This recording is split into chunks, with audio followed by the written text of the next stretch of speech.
Knows exactly where we'll see quarterback Shador Sanders next season. We do know he ain't hard to find. He also apparently hasn't been hard to criticize. He's been called brash and arrogant, unprofessional, and disinterested. To me, that can be translated as confident. Dan Orlovsky explains the reason he should be going into draft day. It's Shador Sanders' time, and he was the only quarterback to finish in the top 5 in touchdown passes, passing yards, and completion percentage in 2024, and he excelled despite a suspect offensive line. Sanders dealt with absolute chaos up front and was sacked an FBS high 94 times in the last 2 seasons. Defenses brought the heat, but he responded with 14 touchdown passes against the blitz last season, 9 more than he had in 2023. Shedor's game relies on rhythm and timing, and he's flawless with a clean pocket. He completed 82% of those passes on plays when he wasn't pressured last season.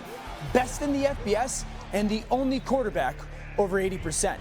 He's at his best throwing receivers open with anticipation and led the FBS in completions to open targets in 2024.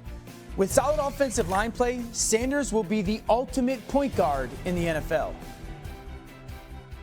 It's Easter Sunday here on SportsCenter. Kind of feels like Christmas Eve, though, for NFL insider Jeremy Fowler on draft week. Jeremy, you talked to us about Shador Sanders yesterday, said his Giants workout went well. He's in play to go 3rd overall. Let's say he gets past New York. Giants go with like Abdul Carter. What are you hearing about where Sanders might get picked? Phil, there's not a clear-cut home for Sanders right now when I ask people around the league. The Saints at number 9 have done a lot of work on the quarterback. Certainly that could be in play there, but not a lot of momentum that Sanders would be the pick at 9. Steelers have some love for Sanders, picking at 21. They don't have a second-round pick, though, and they have some defensive needs. Same with the Rams. No second-round pick. Did they go quarterback? There's just not a lot of momentum right now or buzz that he has a surefire hit, other than most around the league do expect him to go fairly high in the 1st round. Now, keep in mind as a back pocket item, Cleveland Browns, they do like Shador Sanders' sort of computer mind, his ability to process at the line of scrimmage. Can they keep the Colorado party alive if they go Travis Hunter at 2 and then use one of their 9 remaining picks to try to move back into the 1st round? So that could be the play potentially with Cleveland. You know, if they could at least do it, it's feasible. Yeah, with that pick at the top of the 2nd round. And they're part of the reason we have a few other QB prospects moving up the draft board. If you can get that 5th-year option, so valuable if you hit on somebody round 1. What more can you tell us about the rumblings around the league with some of those guys, Jalen Milroe among them? Yeah, Jalen Milroe going into this, probably the most polarizing quarterback prospect. He's looking at this as sort of an early day 2 proposition, but he could sneak into the late 1st round if somebody loves him enough. A lot of teams have done serious homework on him. He probably has the highest upside if you can get around the accuracy issues. But I talked to his quarterback coach, Jordan Palmer. He said they've been working for the last year on just the fluidity, connection to the ground, which he believes will help him at the next level, that he's a very high achiever. So this is a guy where if you could stash him for a couple years and play him, high upside. And you got Jackson Dart. So I've asked multiple execs around the league, do you expect him to go in the top 15 picks? They say they don't expect it, but they wouldn't be surprised. And so that intrigued me. There's at least some buzz that he could go pretty early. Saints have done a lot of work on Jackson Dart. He's got some love in the Steelers building, but he's largely looked upon as sort of a late 1st, early 2nd round type pick. So we'll see if he can overachieve a little bit. And you got Tyler Shuck. He's getting some buzz here out of Louisville. He worked out for the New York Giants yesterday. So this is a team, the Giants, that are looking at their options where if they can't go quarterback at 3, they want to try to get one day 2 or maybe even move up. Shuck appears to be in that mix. The Saints obviously actually like him as well. So he's a quarterback with the size, the arm strength that has intrigued teams. And the concern about Shuck is his age. He's 25. Yeah. Same question last year about Bo Nix. Through 1 year, it's gone okay in Denver. No doubt. Jeremy Fowler, thanks so much. Thanks, Phil. Where the Buffaloes have holes to fill. The NFL draft is less than a week away, and the headliners include Colorado standouts Shador Sanders and Travis Hunter. But what remains in Boulder is head coach Deion Sanders, who is back to work after a 9-4 record last season and a loss in the Alamo Bowl. Turn the page now to 2025 as Colorado's first spring game kicks off in a couple of hours. Matt Berry has taken his talents from Augusta to Boulder, where he joins us from the altitude ahead of the Buffalo spring game. And Berry, the obvious question here is, how does Colorado and Deion Sanders move on from 2 players that are going to be at the top of the NFL draft in a few days? Yeah, well, you don't. I mean, you don't move on from 2 top 10 picks. We were spending time with them yesterday, and it's 4,200 yards from Shedeur. He's going to be one of the top quarterbacks drafted, and then 1,200 yards receiving from Travis Hunter. And it's just hard to replicate and reproduce that production. And both of them are going to be in the NFL. They've taken this program to new heights. But Shay, here's what I'll tell you. In terms of optimism for what they have coming in, they brought in Caden Salter, transfer from Liberty, played a lot of football. This true freshman kid, Juju Lewis, 5-star kid, flipped from USC to come play here with Pat Shermer in Colorado. They love the future of where this kid could be as an all-time quarterback. But in terms of right here, right now, you're losing a lot of offense. 3,300 yards from receivers, gone. 4,200 yards from Shedeur, gone. And so I'd say right now you're not looking to replace those guys at least in year one, but you're going to have to build some stepping stones to get this place back to a 9-win team. It's 2 players, but essentially 3 positions, which is a really odd thing to be in. Expectations now for Coach Prime in year 3, what are they? I'd say if you look across the country, Shane, every college coach and every college program in the country, to me, the biggest storyline is here in Boulder, Colorado, for one simple reason. This is the first time Deion Sanders, Coach Prime, has been a head coach in his career without Shedeur, without Travis Hunter, and without Shiloh. These are 3 talented players that know how he works and the intricacies within the program.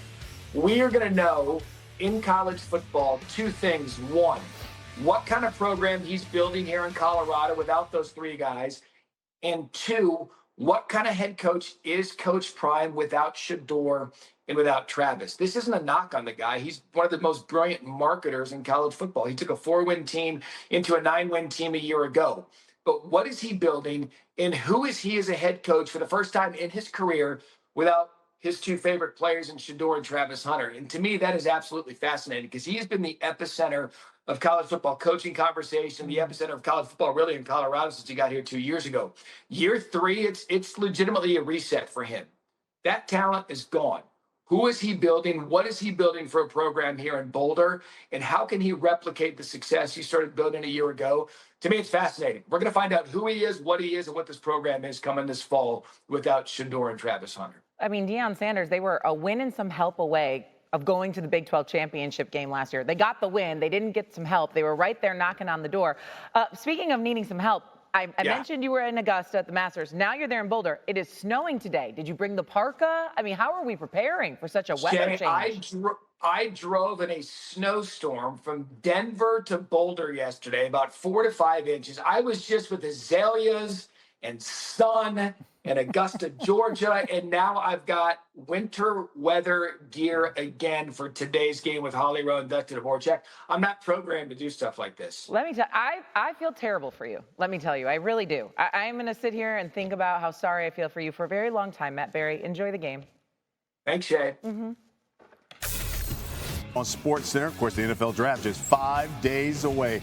So many questions about Shador Sanders and his fate. Where will he end up? Will he be in the top 10? Will he fall? We need answers. So that's why we bring in our senior NFL writer, Jeremy Fowler, and, of course, NFL draft analyst Matt Miller with us as well. Okay, so, Jay Fowler, let me start with you because we know that Sanders had that workout for the Giants in Boulder this past week. What was the lasting impression he left with the G-Men? So I'm told that process went smoothly, that head coach Brian Daboll likes to put quarterbacks in adverse situations in those settings away from their comfortable pro days, and that he passed those tests. Otherwise, the Giants are keeping everything really tight-lipped, top secret right now. They are on a 3-day quarterback cruise right now because they're also meeting with Louisville's Tyler Shuck today, working him out. Alabama's Jalen Milroe yesterday. So they wanted to get through those 3 sessions, reassess. They've essentially scoured the earth for quarterbacks at this point. But the feeling I get from around the league, talking to GMs in the top 10, they don't necessarily expect the Giants to go Shedeur Sanders at 3. But could they dip back into the first round for a quarterback? Could they go early day 2 for a quarterback? Certainly the expectation is they take one at some point. Meanwhile, if Sanders doesn't go 2 to the Browns or 3 to the Giants, he's in a bit of a precarious spot. Where does he land? Somewhere in the first round, certainly, but the range seems to be a little bit wide. You know, that's interesting, Matt, because the Giants have 6 additional picks, especially when you're talking about rounds 2 through 3. If they pass on him in the first round, should they trade up? Then let's say use some of those picks and get Sanders later in the first round of the draft. What do you think?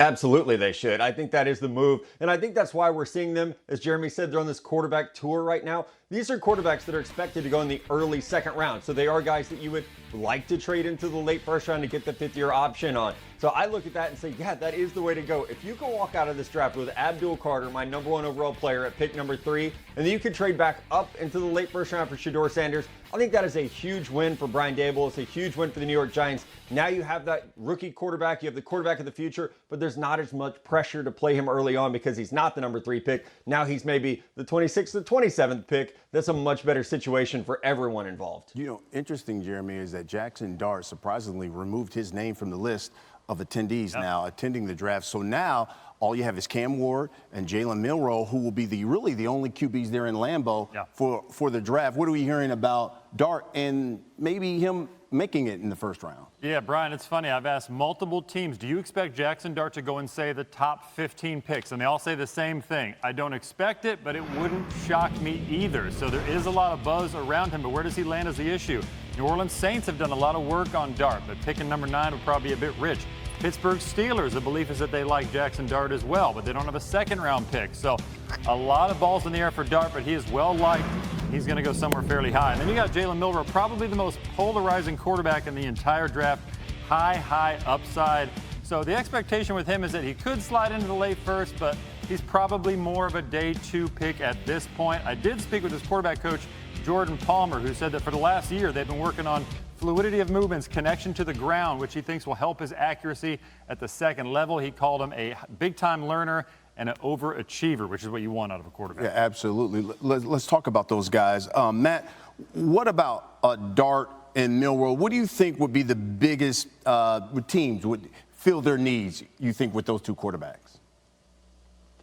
Yeah, I mean, they're both incredibly talented. They're both able to get things done on the ground and through the air. When I look at Jackson Dart and think about what would be the best fit for him, it is that team we were just talking about, the New York Giants with Brian Daboll, with his ability to move guys around in the pocket. Davis is also a great quarterback developer. His time with Josh Allen, his time at the University of Alabama, he has been able to develop young quarterbacks. So for Jackson Dart, someone who has a ton of tools, I would love to see him with Brian Daboll. I had him going to the Rams in my last mock draft at number 26 overall. And when you think about Jalen Milroe, he's maybe the most electric runner in the entire draft class at any position, but he's going to need time to develop.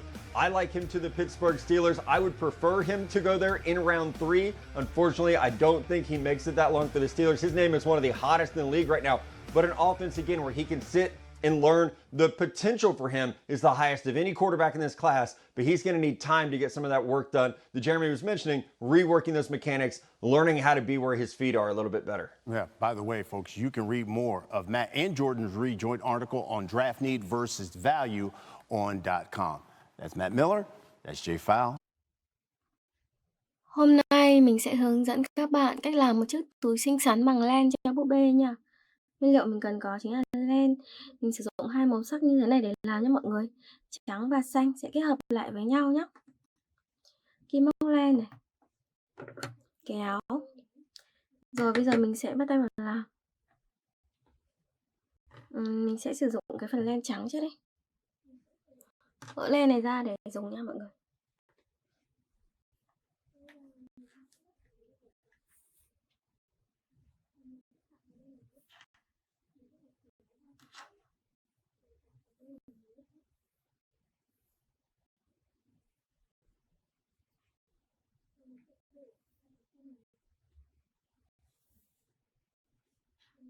Rồi. Bây giờ mình sẽ tiến hành móc.